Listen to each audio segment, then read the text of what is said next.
Hey everyone, Mark here. Today I'm going to be covering tips for beginners who are thinking of learning how to fly the Airbus A310 that's been included as part of the 40th anniversary update. I probably won't have time to do an in-depth series on the A310 for some time, but I did want to give you my top 5 tips on things that I wish I knew when I first started learning an airliner in flight sim so that I can hopefully make your experience a little bit less painful. Alright, with all of that said, let's look at tip number 1, which is more of a prerequisite than anything else, and that's learning the basics of instrument flying first.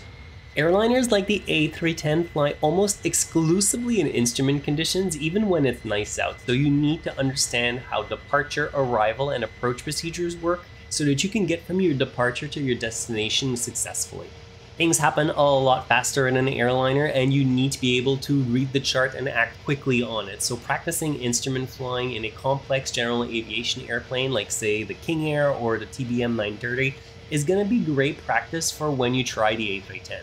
You can learn it as you go with the A310 too, but it's a lot of stuff to be absorbing all at once on top of learning to fly the airplane, and I find it's really best to be somewhat familiar with instrument flying before trying to fly any heavy metal.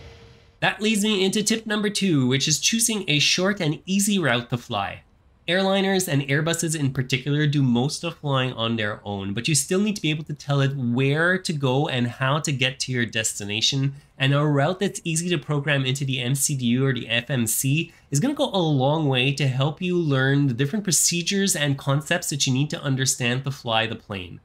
SimBrief is the way to go for flight planning with airliners, and specifically I found that choosing a route that had a departure and arrival listed on it made programming it into the airplane a whole lot simpler.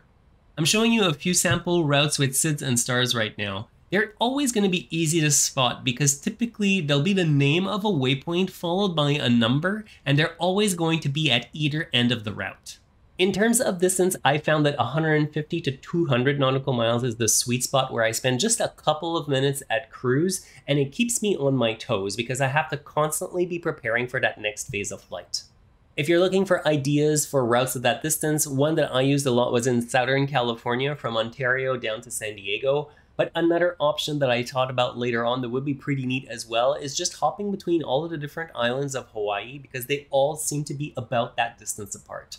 That said though, it should be easy to find a route that's around that distance pretty much anywhere in the world. That brings me to tip number 3. Once you're ready to hop into the cockpit, using a checklist to make sure you haven't forgotten any steps along the way to prepare the airplane is going to help you learn everything that much faster. The A310 has detailed checklists in the menus that you can use to learn where all of the different switches are, but personally I don't like using this menu other than to learn where everything is, just because I find it gets in the way. So what I usually do is I end up creating my own custom checklists. I've started one for the A310 that isn't quite ready yet, and when it is, I'll update the description below to include a link to it. You can also find checklists for most airliners on flightsim.to, and I'm sure even the A310, which has just come out, is going to have a few checklists available within a matter of days if it isn't there already. One neat thing that I like that they added to the A310 is that from the EFB you can actually choose what state you want to set the airplane to, and it'll apply all of the checklist steps that are necessary to get the plane to that state. You can choose to start from cold and dark, or you can set it up with ground power or even get the APU running, and even if you really wanted to, you could get the engines running in just a matter of seconds. The only thing to be careful of if you do decide to use this menu in the EFB to go from state to state is that it's going to reset the state of the MCDU or the box. So anything you set up for your flight plan is going to get wiped and you're going to have to start over from scratch.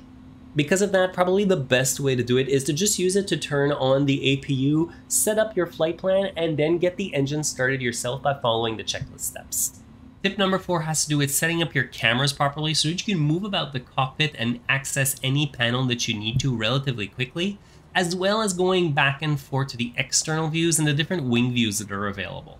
The default instrument views that come with Flight Sim are hard to reach on a normal keyboard, so what I've done is I've repurposed the numpad keys to be able to access everything a lot more easily. I've set them up in a logical way so that the bottom row is to look at the bottom part of the instrument panels, the middle row is to look a little bit higher, and the top row is made to look at the overhead panel. I've also got one key in there that's going to automatically bring me to the EFB, and I have another one which just resets my position to where I like to fly. I've covered all the details of how to set that up in a previous video, so I'm going to make sure to add a link to that in the show notes if you're interested. My next tip is to create a separate profile in the control options specifically for the A310. Things work slightly differently even from one airliner to the other, and there are obviously some very significant differences with the buttons that you would want mapped compared to, say, a general aviation airplane. But on top of that, you'll also be able to map the axes differently, as well as adjust the sensitivities to whatever you prefer.